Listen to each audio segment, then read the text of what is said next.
பால் பாண்டியா நாயனோ வா வா.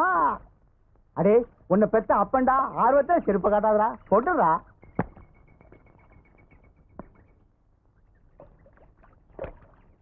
அப்பா எப்படி இருக்கீங்க? இன்னும் கோவணத்தோட தான் இருக்கேன். நீ வந்ததுக்கு அப்புறம் தான் வேட்டி கட்டணும். வேண்டாம்பா, நம்ம கிராமத்தோட நாகரீகம், கலாச்சாரம், பண்பாடு இது எல்லாமே நீங்க கட்டியிருக்கிற இந்த கோவணத்துல தான் இருக்கு. நீங்க மட்டும் உங்க கோவணத்தை அவுத்துட்டீங்கன்னா நம்ம பண்பாட்டையே அவமதிக்கிற மாதிரி ஆயிரும். அப்ப இந்த கோவணத்துல நம்ம கிராமத்து பண்பாடே இருக்குங்கிற? ஆமாப்பா. எங்க அப்பா கோவணம் கட்டிக்கிறாரு, நான் வருத்தப்படுற பையனே கிடையாது. எங்க அப்பாவும் கோவணம் கட்டிக்கிறாரு, மார்தட்டி சந்தோஷப்படுற வீர திருமகம்பா நானு. ஏண்டா பொட்டி புன மாதிரி கணக்குத, எல்லாத்தையும் சில்லறையா மாத்தி கொண்டாண்டியா? வீதியிலேயே கேக்குறியா? வா வா போய் பேசுவோம். அலையிறப்பா. என்னடா அது பாயெல்லாம் பட்டணத்துல இப்ப பேப்பர்ல பண்றாங்களா? பாய் இல்லப்பா, உங்க பாய் பால் பாண்டியன் இந்த கிராமத்துல ஆரம்பிக்க போற பிரம்மாண்டமான எருமை பண்ணை திட்டம். இந்த திட்டத்தை விளக்குறேன், கேட்டுங்க. இதுதான் என்னுடைய 1000 எருமைகளை கட்டி வைக்கக்கூடிய எருமை தொழுவம். இதுதான் பால் தொட்டி. நீங்களாம் தண்ணி தொட்டி தான் கேள்விப்பட்டிருப்பீங்க. இங்க நான் ரோடு போட போறேன். இது வழியா தான் வேன்ல மெட்ராஸுக்கு பால் போக போகுது. இது என்னுடைய ஆபீஸ், இது என்னுடைய சீட்டு, அங்க கஜானா. லைனா ஒரு 7 பொண்ணுங்களை வேலைக்கு சேர்க்க போறேன். என்ன அப்பப்ப டைப் அடிக்கணும் பாருங்க. வாய பொழக்காதப்பா, அவங்க பக்கத்துலயே உனக்கு ஒரு நாள் கல்வி போட்டு தரேன். அதானே கேட்டேன், என் மவனாச்சே. ஏண்டா கண்ணு, அந்த 1000 எருமையும் பின்னால வருதா? இனிமேதான் வாங்கணும். ஓ, நம்ம ஊர் சந்தையில எருமையெல்லாம் சல்லிசா கிடைக்கும்னு பணத்தை பொட்டியில கொண்டாண்டியா? என்னடா அது பணத்தை எடுப்பேன்னு பார்த்தா நீ நாடகத்தில் நடிச்ச போட்டோ காமிக்கிற? அப்பா இது போட்டோ இல்ல, நான் படிச்சு வாங்கின பட்டம்.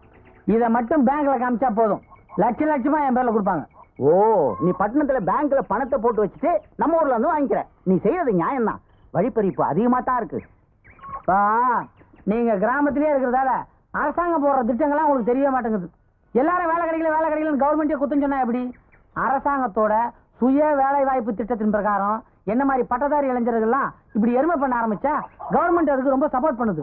அதை நம்பித்தான் நம்ம ஊர் பேங்க்ல கடன் வாங்கி ஒரு 1000 எருமையை வச்சு எருமை பண்ண ஆரம்பிக்கிறத நான் முடிவு பண்ணிருக்கேன். அப்போ எல்லாமே கடன் தானா? எனக்கு பயமாவே இருக்குப்பா. பயப்பட வேண்டியது நாம இல்லப்பா, நம்ம கடன் கொடுக்குற பேங்க்காரன். அப்போ கடன் வாங்குறது சரிங்கிற? நான் சொல்லப்பா, ஒரு இங்கிலீஷ்காரனே சொல்லியிருக்கான், ஒரு மனிதன் எவ்வளவுக்கு அவ்வளவு கடன் வாங்கிறானோ அவ்வளவுக்கு அவ்வளவு அவனுடைய அந்தஸ்து உயர்ந்து கொண்டே இருக்கும். ஒருவனது கடன் தான் அவனது உயிருக்கே பாதுகாப்பு. அது எப்படிடா? கடன் கொடுத்தவன் திருப்பி கொடுக்கலன்னா குத்திர மாட்டான்? நிச்சயமா குத்த மாட்டான். ஏன்னா அவனோட பணத்தை நம்ம கிட்ட இருந்து எப்படியும் திருப்பி வாங்கினதுக்காக வேற எவனாவது குத்த வந்தாலும் இவன் ஓடி வந்து தடுப்பான். தடுக்கும் போது குத்து அவன் மேல விழுந்துட்டா நமக்கு பிரச்சனை முடிஞ்சு, அசலும் கட்ட தேவையில்ல. இதுல மட்டும் நான் முன்னுக்கு வந்துட்டுன்னு வச்சுங்க, எல்லாருக்கும் வட்டியோட சேர்த்து ஒரு எருமையும் போனஸா கொடுத்துருவேன். என்னன்னு எப்ப வந்தீங்க? படிப்பெல்லாம் முடிச்சிட்டீங்களா? படிச்சது மட்டும் இல்லமா, பிளானோட வந்திருக்கேன். நீங்க எப்ப வருவீங்கன்னு பெரியப்பா கனவா கண்டுட்டு இருந்துச்சு. ஏப்பா அப்படியா? பெரியப்பா, அண்ணன் வேட்டி சட்டை வெள்ளையா இருக்கிறத பார்த்தா ஏகப்பட்ட சம்பாரிச்சிருக்கும் போல தெரியுது. அது கஷ்டப்பட்டு சம்பாரிச்சத நீ வீணா ஊர்க்காரங்களை கடன் கொடுத்துறாத. ஏன் பாப்பா, நான் பட்டணம் போகும்போது நீ எப்படி இருந்தியா, இப்ப திரும்பி வரும்போது அதே மாதிரி இருக்க? உன் சவப்பு தோலுக்கு இந்நேரம் ஊர்ல எவனா அவசரப்பட்டு தாலி கட்டிருப்பான்ல நினைச்சேன். எங்க ஊர்ல இருக்கிறவங்களுக்கு எல்லாம் எருமத்தோல் எல்லாம் இருக்குது. பத்தாதுக்கு உன் கூட்டாளி பரமேஸ்வரன் பண்ண மாதிரி 4 பேர் பண்ணா ஊர்ல எவளுக்கும் கல்யாணமே நடக்காது.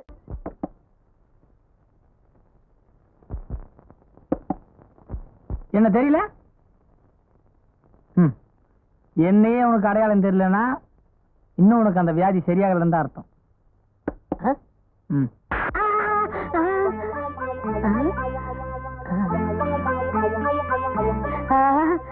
டேய் பால் பாண்டி, எப்படா வந்த? ஊருக்கு போனது என்ன மறந்துட்டியா? ஒரு லெட்டர் கூட போடுறது இல்லையா? லைப்ரரி நண்பனை கண்டுக்கவே மாட்டியா? எங்க என்ன நேர்ல பார்த்தாவே நான் தானே கண்டுக்கிற உணர்ச்சி உனக்கு இல்ல. இதுல நீ லெட்டர் போட்டா என்ன பார்க்க போறியா? ஆமா, உன்னை அடிச்சாதான் சொர்ணம் வருமே, அந்த வியாதி ஒன்னு விட்டு இன்னும் போகலையா? இல்லையே, வியாதி தீர்வுன்னு பார்த்தா முத்திருச்சு. வெக்கத்தை விட்டு சொல்றேன், யாராவது விளையாட்டுக்கு முதுகுல அடிச்சா மூத்திரம் வந்துரு தெரியுமா? ஐயோ, இப்படி போயிட்டு இருந்தா எப்படி? யாரையா லவ் பண்றியா? இல்லப்பா. ஏண்டா? அடிச்சாதான் எனக்கு எந்த உணர்ச்சியுமே வரும் தெரிஞ்ச நீயே என்ன லவ் பண்றியான்னு கேட்கலாமா? அப்படின்னா உனக்கு இந்த ஜென்மத்துல காதலே கிடையாது.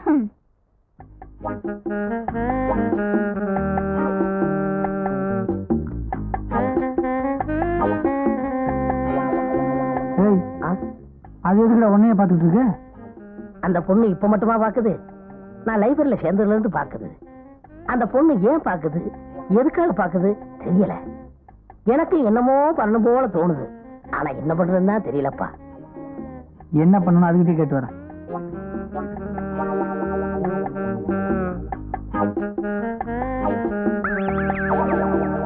அது சரி, நீ அவனுக்கு ஏத்த ஆள் தான்.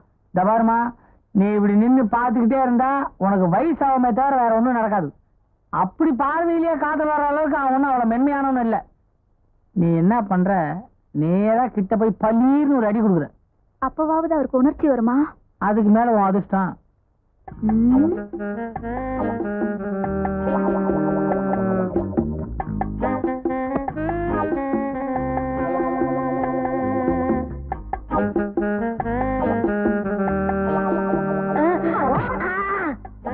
முதுகுல அடிச்சா என்ன வரும்னு தெரியாம அடிச்சு விட்டிய பெண்ணே. தண்ணி லைப்ரரி பாத்ரூம் பண்ணிட்டியா? வாசக நண்பர்களே மன்னிச்சிருங்க. மன்மதலீலையை வென்றார் உண்டோ? கும்பிடுங்க. யாரு? தம்பிதாரையா? என்னப்பா அனாவசியமா ஒரு வீட்டுக்கு வரமாட்டேன், என்ன விஷயம்? ஒண்ணும் இல்ல, உங்க பொண்ணு சரோஜா எங்க லைப்ரரியில புக் வாங்கிட்டு வந்தாங்க. தேதி முடிஞ்சு போச்சு, வாங்கிட்டு போலான்னு வந்தேன். அடியே சரோசா, என்னம்மா ஏதோ புஸ்தகம் எடுத்துட்டு வந்தியா? தேடுனே கிடைக்கல. நீங்க தப்பா எடுத்துக்கல, நான் போய் உள்ள. அடி என்னப்பா நீ விளையாட்டு பிள்ளையா இருக்கியே? பொம்பளை பிள்ளைங்களை கண்டால குனிஞ்ச தலை நிமிர மாட்ட. போ நல்லா தேடி பாரு போ. என்னப்பா ஒதுங்குற? நீங்களும் ஒரு காலத்துல பொம்பளை பிள்ளை தானே? ஆமா ஆமா, பைத்தியக்கார பிள்ளை இந்த கடை காலத்துல. வாங்க சரோஜா, புஸ்தகத்தை தேடுவோமா? நான் ஓங்கி முதுகுல அடிச்சப்போ வலிச்சுதா? எனக்கு வலிக்கல. நிஜமா? நிஜமா தான். நீ அடிச்சதும் ஒரு பாசம், ஒரு கிளுகிளுப்பு எல்லாமே வந்துருச்சு. விளையாடாதீங்க, அடிச்சா கோபம் தானே வரும். நீ வேணா ஒரு தடவை அடிச்சு பாரு. அடிச்சிருவேன். அடி, கில்லு, பராண்டு, குத்து, அதுலதான் சுகம்.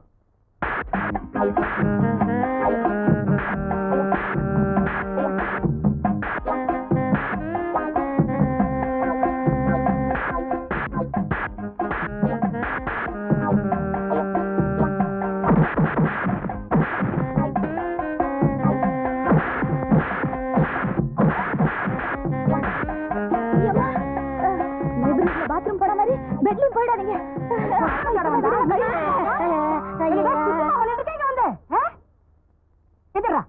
இங்க போடா, புஸ்தகம் வாங்குறேன் சொல்லிட்டு போட போட்டு அமுக்குறேன்.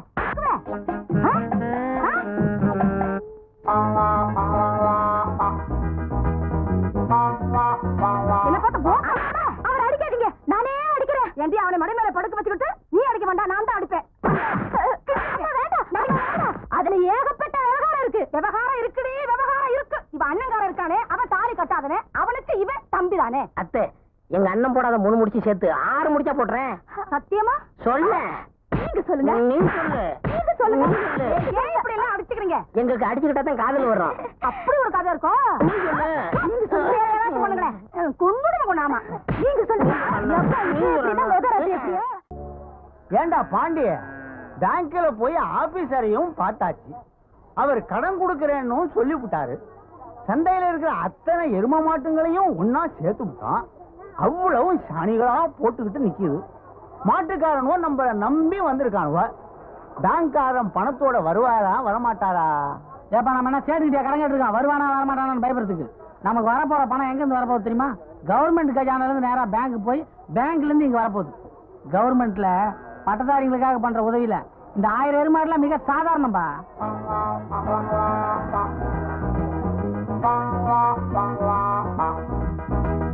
வணக்கம் சார்.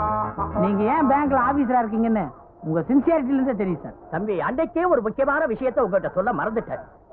இந்த பட்டதாரி உதவி திட்டத்தின் கீழ் கவர்மெண்ட்ல 90% கடன் கொடுக்குது.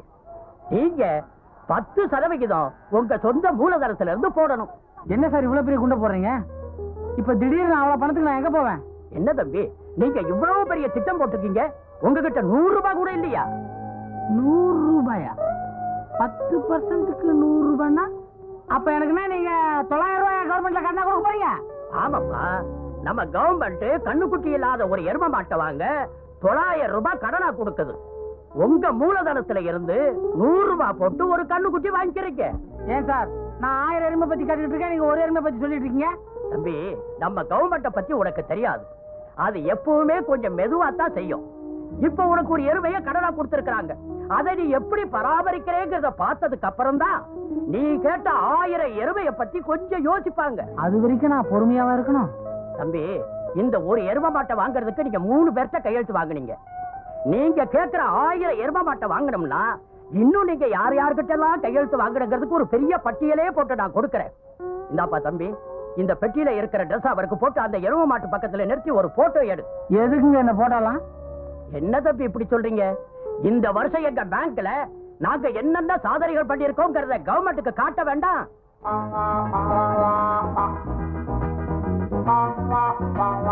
அப்பா காவேரி விநாயகா, உன்னை நம்பிதான் இந்த தொழிலை நான் இன்னைக்கு ஆரம்பிக்கிறேன். உலகத்துல டென்மார்க் எப்படி பால் பண்ண தொழில சிறந்து விளங்குதோ அதே மாதிரி இந்த தமிழ்நாட்டை உருவாக்கணும்ன்றதான் என்னுடைய நீண்ட நாள் லட்சியம். இந்த லட்சியம் நிச்சயமா நிறைவேறும். ஏன்னா தமிழ்நாட்டுல நிறைய எருமைங்க இருக்குது, அதுமே புறம்போக்கு இருக்குது. ஆனா மேய்க்க ஆளுங்க தான் இல்ல. உன்னோட பார்வை மட்டும் என்னுடைய பால் பண்ண திட்டத்து மேல விழுந்தா போதும். உனக்கு எடைக்கு எடை சாணி தரேன்னு வேண்டிக்கோ. பட்டணத்துக்கு போய் படிச்சு பட்டம் வாங்கி பணம் சம்பாதிப்பேன்னு நினைச்சா நீ என்னடான்னா மாட்டை வாங்கிட்டு வந்து என்ன சாணி எடை போட சொல்றியா? என் தலையெழுத்துறா. எங்க சாணி? இதான் நமக்குள்ள இருக்கிற தாழ்வு மனப்பான்மை. நீங்க ஏன் அதை சாணியை நினைக்கிறீங்க? செய்யும் தொழில தெய்வம் தெரியுமா? அப்ப சாணிய தெய்வங்கிற. ஏன் பொங்கல் அன்னைக்கு இதே சாணியை புள்ளியாருன்னு பிடிச்சி வச்சுட்டு நீங்களே சாமி கும்பிடல?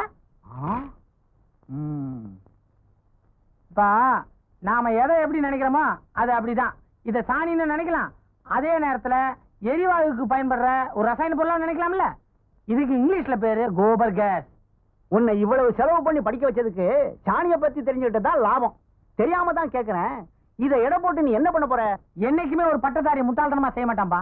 இப்ப சாணியோட அளவு கூடனாலோ குறைஞ்சாலோ மாட்டுக்கு உடம்பு சரியில்லைன்னு அர்த்தம். உடம்பு சரியில்லாத ஒரு மனுஷனால எப்படி சரியா உழைக்க முடியாதோ அதே மாதிரி உடம்பு சரியில்லாத ஒரு எருமையால சரியா பால் கொடுக்க முடியாது. இப்ப தெரியுதுங்களா நான் எதுக்கு சாணி எடை போட சொன்னேன்னு? என்னமோ அல்வாவா அள்ள சொல்ற மாதிரி சொல்ற.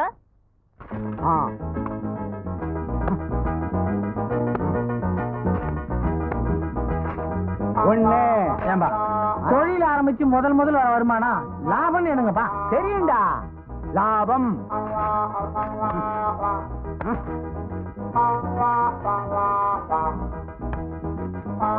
5 கிலோ 500 கிராம்.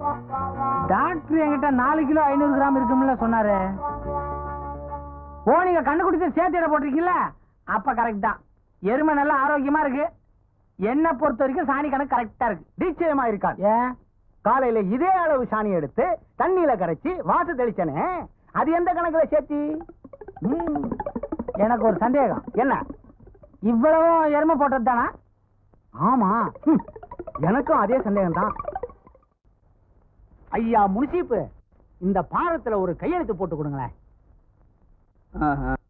ஆமா, பேங்க்ல ஏற்கனவே நீங்க ஒரு எருமை மாடு கடனா வாங்கியிருக்கீங்கல்ல? ஆமாங்க.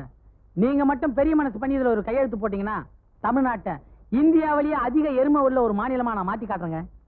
அப்போ நான் கையெழுத்து போட்டா தான் உங்களுக்கு 1000 எருமை கிடைக்கும். நீங்க ஒண்ணும் உங்களை பத்தி பெருசா நினைச்சுக்காதீங்க. இது ஒண்ணும் எருமைக்கு கேரண்டி கையெழுத்து இல்ல. நீங்க கையெழுத்து போட்டாதான் நான் இந்த ஊருக்காரன், இவர் தான் எங்க அப்பா, இவருக்கு தான் நான் பிறந்தேன்னு கவர்மெண்ட் நம்புமா?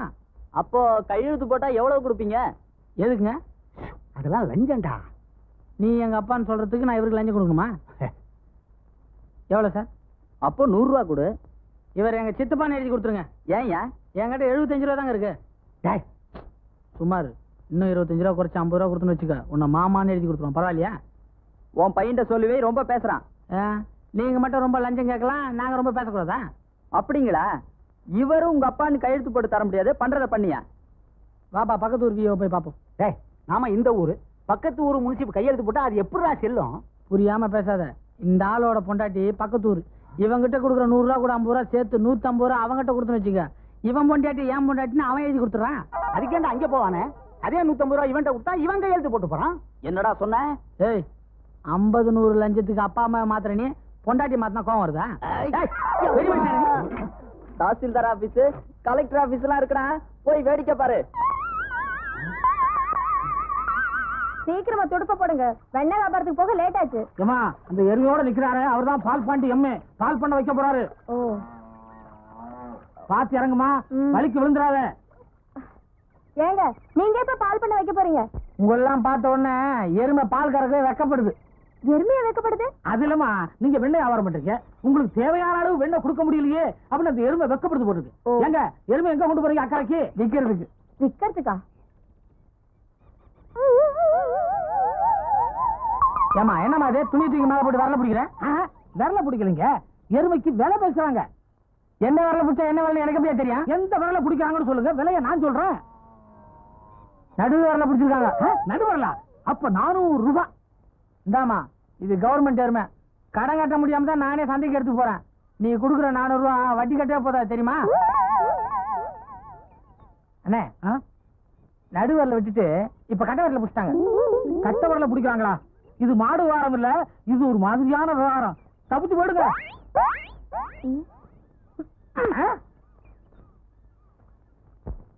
பொதுமக்களே, இந்த எருமை சாதாரண எருமை அல்ல, அரசாங்கத்தோட எருமை. இதை நான் விற்பதற்கு காரணமே என்னுடைய சொந்த கஷ்டம் அல்ல, அரசாங்கத்தோட கஷ்டம்.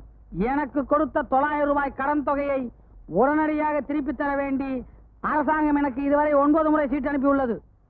என்னுடைய இந்த 900 ரூபாய் அரசாங்கத்துக்கு சென்றால்தான் அவர்கள் பல நல்ல திட்டங்களை நிறைவேற்ற முடியுமாம்.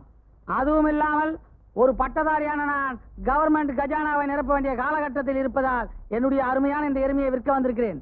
இந்த ஏலம் கேட்க வந்த உங்களை ஊக்குவிப்பதற்காக நான் ஒரு பரிசு திட்டம் வைத்திருக்கிறேன். அதாவது யார் இந்த எருமையை அதிக விலைக்கு வாங்குகிறார்களோ அவருக்கு என்னுடைய இந்த பட்டமளிப்பு உடையை இனாமாக தர இருக்கிறேன். ஆரம்பிக்கலாமா? சீக்கிரம் முடிடா, பணத்தை வாங்கிட்டு போலாம்.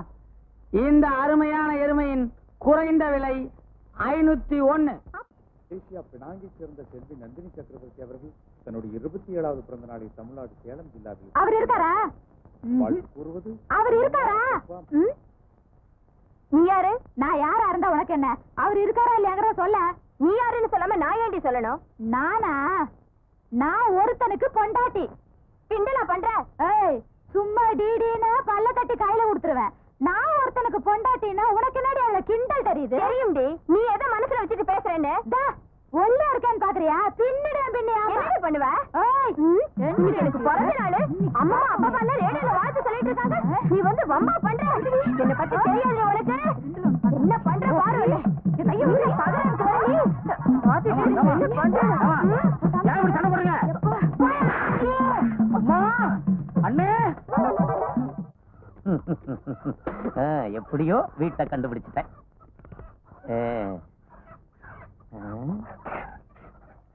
வீட்டுல யாருமே இல்லை.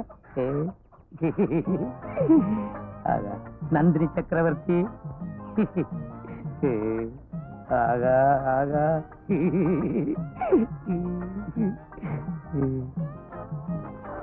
நந்தினி சக்கரவர்த்தி, இந்த சிவப்பு கொடிய உன் காலில் சமர்ப்பிக்கிறேன்.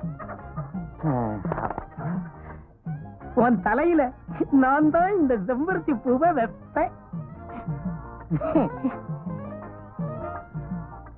ஆமா, இந்த பெனாங்கு கடின்னு ஒண்ணு கடிப்பிய கடிய அந்த புதுசாருக்கு கோவம் வந்துடும். அவர் ரொம்ப நல்லவர். எனக்கு அவர் மேல ஒரே ஒரு வருத்தம், இவ்வளவு உயரத்துல வீட்டை கட்டி வச்சிருக்காரு. இந்த மலையில நீ ஏறி ஏறி உன் காலெல்லாம் வலிக்கும் இல்ல, நான் அமுக்க விடுறேன். நந்தினி நந்தினி அமுக்கிறேன்.